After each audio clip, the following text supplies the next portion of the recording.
Welcome to the Sharkpreneur podcast with Kevin Harrington and Seth Greene. Kevin Harrington is the inventor of the infomercial, one of the original sharks from the hit TV show Shark Tank, and has generated over $5 billion in TV and digital direct response sales. Seth Greene is the world's first trusted authority on cutting-edge direct response marketing, a best-selling author, and the only 3-time Marketer of the Year nominee.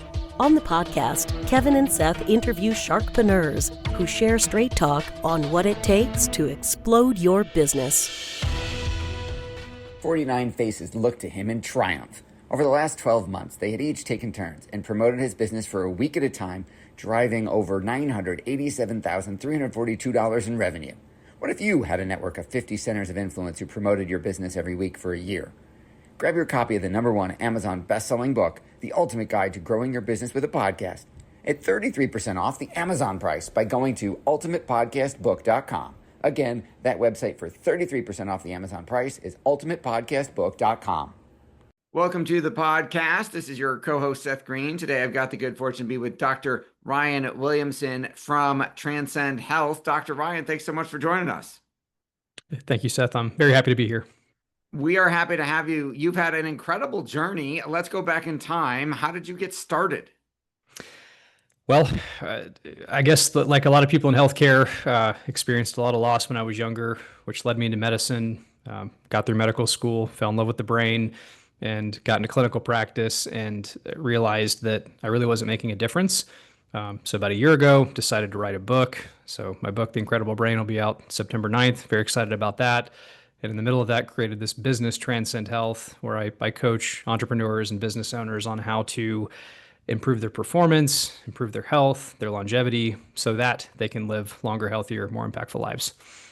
That is awesome. And I am sure the longer version of that story should be in the book when it comes out. So sure we'll is. Tell everybody to go get that. I believe you were also thank you for your service. I believe you were also a Navy veteran, correct? Thank you. Yes, it was an honor to serve. Always a lifelong dream and goal of mine. So I took a military scholarship for medical school, and they paid my way through school. And once my commitment was served, I stepped back out to civilian practice. When you think back to your time in the Navy, what lessons or experiences influence how you show up for patients today? I think the mindset of teamwork and showing up to serve. That applies in any realm of life, entrepreneurship, business, healthcare, anywhere. But that there's nowhere I've been that embodies those principles like the military. So you talk about brain optimization, which is a term we're hearing more often. Can you break down what that means in a practical sense, especially for the entrepreneurs and leaders that you're working with? Yes. So I think the simplest way I can put this is that we live in a world that is not conducive to optimal health or to our best health. And if we do not understand how our brains and our bodies work and how the system of life essentially works against us, from nutrition to artificial light to sedentary life to constant stress, this has massive impacts on performance and how we show up every day, and has massive impacts on our short-term and long-term health that predisposes to a host of conditions, but also to quite frankly, leaving revenue on the table if you're a business owner. Well, that is something obviously near and dear to all of our hearts. So, what are some often overlooked signs that we might be underperforming cognitively, even when everything seems fine? Seth, this is one of the biggest challenges that I face, is getting people to actually realize that they are not operating at peak capacity. And it really takes a third-party observer, someone from the outside, to be able to do that many times, because our brain's really good at telling us that everything's okay and trying to protect us. So it's hard to diagnose or show up sometimes. But some of the more subtle things that can happen that I think we just kind of get used to are feeling kind of tired or slowed down or sluggish, or having kind of brain fog is a term that I hear a lot, or difficulty focusing on tasks at work, being more irritable or edgy, and then just underperforming overall. I mean, just making short-sighted investment decisions, or maybe hiring the wrong people, blowing up, or being more reactive, whether it's meetings or emails or traffic. If someone cuts you off and you kind of react to things, those are all very common symptoms. And you talk about the difference between lifespan and health span. What do those words mean to you? Yes. So I think when people think of living into old age, most people think of lifespan, and that's defined as how long we live. And a term that I think, well, not I think, I'm very thankful has become more popular lately in kind of the public lexicon is this idea of health span. And health span is how long we live well or how long we maintain an optimal level of function. And most people, I think, when I talk to individuals about living longer and they envision sort of this frailty at the end of life and this decline, nobody wants that. Nobody wants to be dependent on walkers and canes or living in a bed or some terrible existence. They want to be able to do what they love to do for longer. And that is implicit in maintaining our health span. And that is absolutely possible with some basic core principles. Well, we're going to talk about those for sure. Your work blends performance with purpose. You use the word purpose a lot. How do you guide someone from just, hey, I want to be able to get more done and be more productive, to, as entrepreneurs, leading with meaning, as you call it? Yes. So again, I think without purpose in life, we are just like a pinball on a machine, just bouncing from one direction to another. And with the acceleration of technology and just the pace of the world, there are more distractions now than ever. And I think we are all feeling with the rise of AI and the technology curve, all of this, we're all feeling that more, now more than we ever have. And so if you're not clear on your purpose, on your why, on your principles, it's very easy to get shiny object syndrome or even analysis paralysis.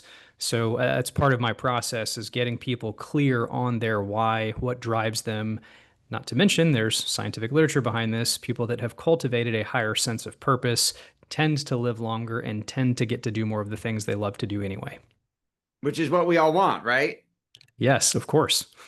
So we believe success leaves clues. And if there's someone else that has something or someone that you want, if you find out how they got there, you have a better chance of achieving it. Are there specific, and I don't know if I'm going to say this right, are there specific like neurological patterns or behaviors that you've seen that separate high functioning leaders from people who like burn out? Absolutely. Purpose is one of them. I mean, quite literally. Oh, that's fun. The lights went off. Well, here we are. Um, Purpose is one of them, but being intentional about an integrated, healthy lifestyle is another. And when I say that, this gets back to the kind of these core pillars, which again we'll touch on. But showing up every day with the right mindset, with gratitude. So actually, people that practice gratitude regularly live longer as well, tend to have a better quality of life anyway. And again, this creates what I call habit stacking, where you come up with kind of the least resistance task or new habit and create a win there. That creates positive momentum. You stack the next habit, and we're all familiar with compound interest as investors, but guess what? Your health habits compound too, and they compound in a positive direction or they compound in a negative direction. And it's up to you to just create these little wins that put you in the right direction.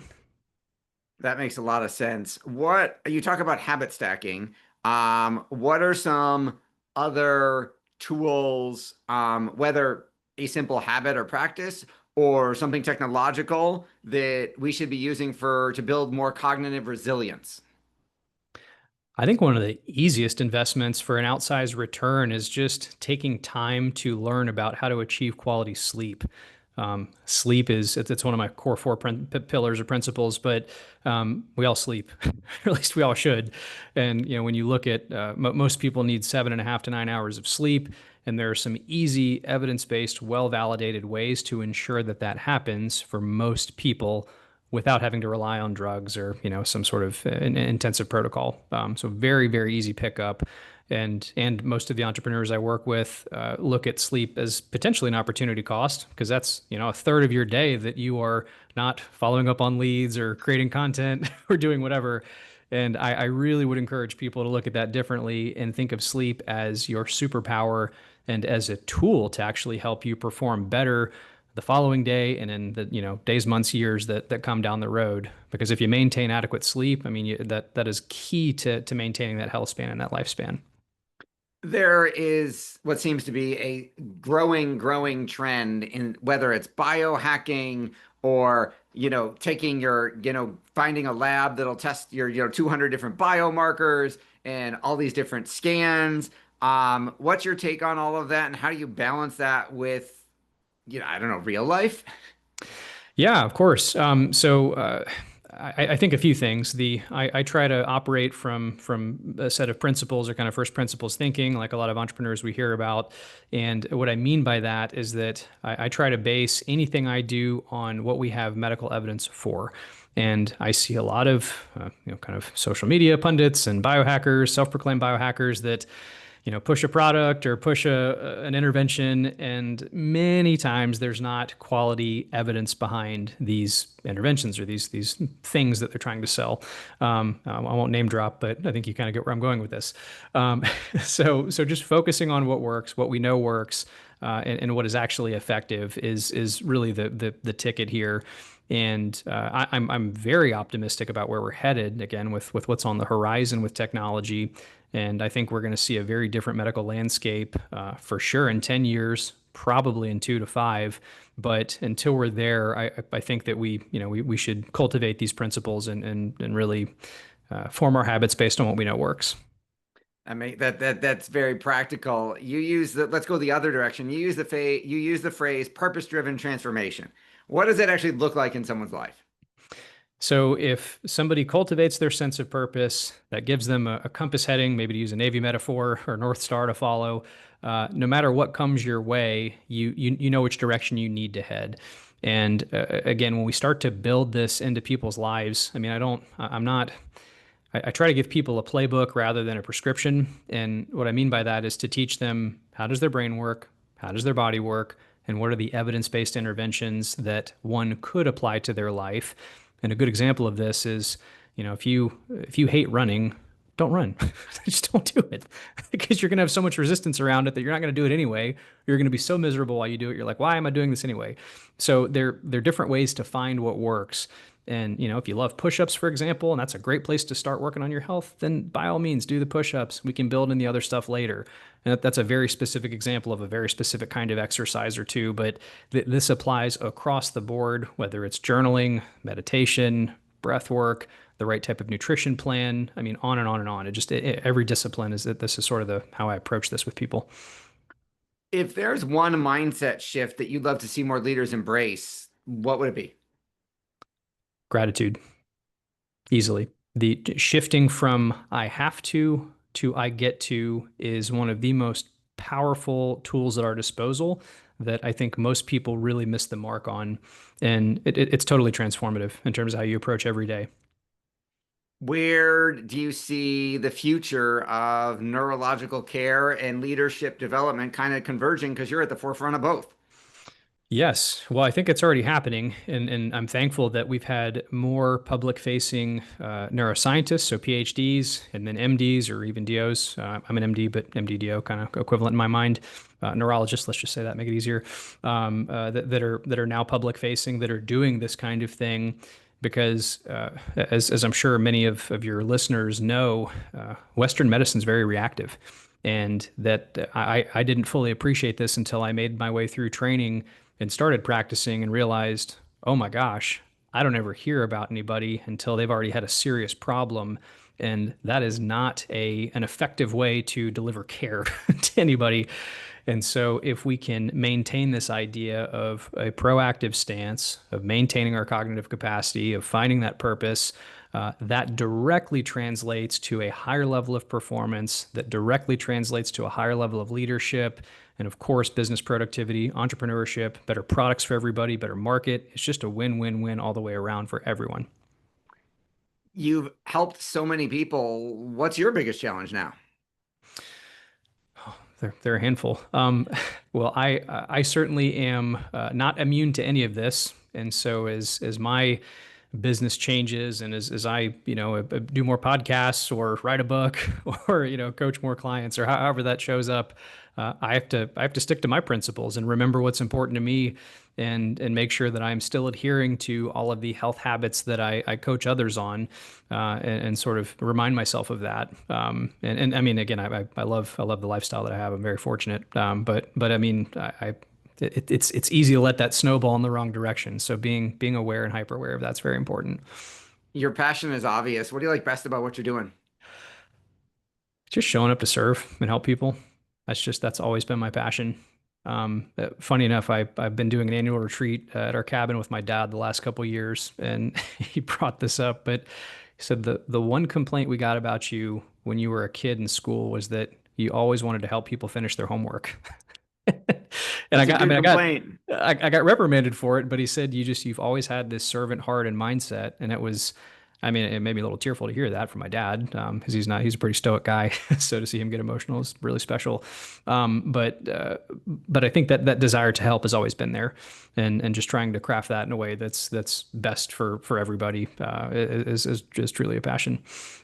Awesome. Well, tell us a little bit more. Tell everyone again, the title of the book, when they can go get it, where you want them to go get it. Yes. So The Incredible Brain is the title of the book. It will be out September 9th. So right around the corner. We're just putting the finishing touches on design. The book page is up. So if you head over to our website at transcendhealthgroup.com, that's our main page. There's a book tab. You can find it there. For what it's worth, transcendhealthgroup.com/book will get you there too. But there's a whole bunch of goodies on there. I mean, I've got some videos, some free videos, some content, help with people's sleep or how to optimize brain function. Just a quick YouTube course that we just launched. We've got our group coaching program, private coaching, as I mentioned. That it's all there. Links out to our social media, Instagram, LinkedIn. Try to do as much free content as I can on those platforms as well. So just there's something for everybody. Awesome. Well, we know your time's incredibly valuable. We greatly appreciate you spending some of it with us. This has been Seth Greene with Dr. Ryan Williamson. Go check out transcendhealthgroup.com/book to get a copy of The Incredible Brain when it comes out. Dr. Ryan, thanks again for joining us. Thank you so much, Seth. Appreciate you. Thanks everybody for watching or listening. We will talk to you or see you next time. Why do so many businesses struggle while others seem to explode overnight? Do you wish you had the secret to this type of exponential growth? Now, I've scaled more than 20 businesses to over $100 million, and it's not just luck. In my new book with Mark Tim, Mentor to Millions, you'll learn the repeatable framework I use in all my business ventures for massive success. Order at kevinmentor.com and get over $1,000 in bonuses. Head to kevinmentor.com.